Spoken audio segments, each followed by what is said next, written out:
इस एक्सप्लेनर में स्वागत है। चलिए इतिहास से समझते हैं कि भारत के महान साम्राज्य कैसे उठे और गिरे। आखिर ये साम्राज्य कैसे बनते बिगड़ते हैं। सत्ता का ये पूरा खेल समझने के लिए भारत का ऐतिहासिक चक्र देखते हैं। यहां 12 बड़े साम्राज्यों ने राज किया।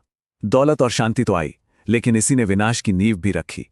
प्राचीन युग में इन्हीं शुरुआती साम्राज्यों ने व्यापार, विज्ञान और हमारी शानदार संस्कृति का एक स्वर्णिम युग स्थापित किया था। मौर्यों ने अशोक के समय अपार सफलता पाई, लेकिन उनके संन्यास लेते ही साम्राज्य में सैन्य तख्ता पलट हो गया। दक्षिण के चोल साम्राज्य ने पूरे 1500 सालों तक शानदार शासन करके इतिहास में एक अनोखा रिकॉर्ड बना दिया।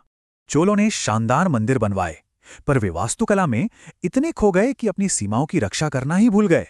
फिर आया गुप्त साम्राज्य। ये शिक्षा का बड़ा केंद्र था, जहां गणित, विज्ञान और संस्कृत में ऐतिहासिक प्रगति हुई।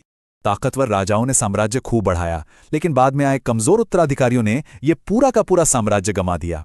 मध्यकालीन युग में भारत की अथाह दौलत ने विदेशी आक्रमणकारियों को अपनी ओर खींचा, जिससे भयंकर संघर्ष शुरू हो गए।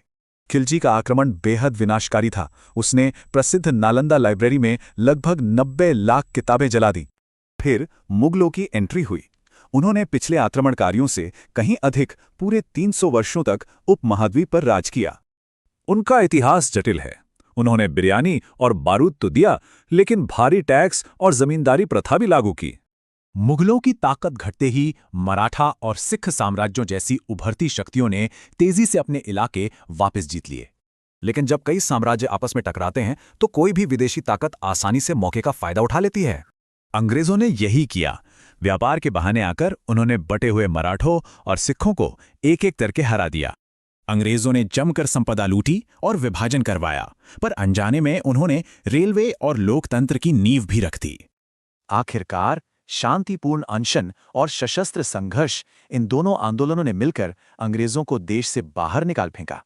15 अगस्त 1947 को शासकों का ये चक्र रुक गया। साम्राज्यों के बनने बिगड़ने का सदियों पुराना सिलसिला आखिरकार टूट गया। तो हजारों साल के उत्थान और पतन के बाद एक आधुनिक लोकतंत्र को चलाने का असल मतलब आखिर क्या है?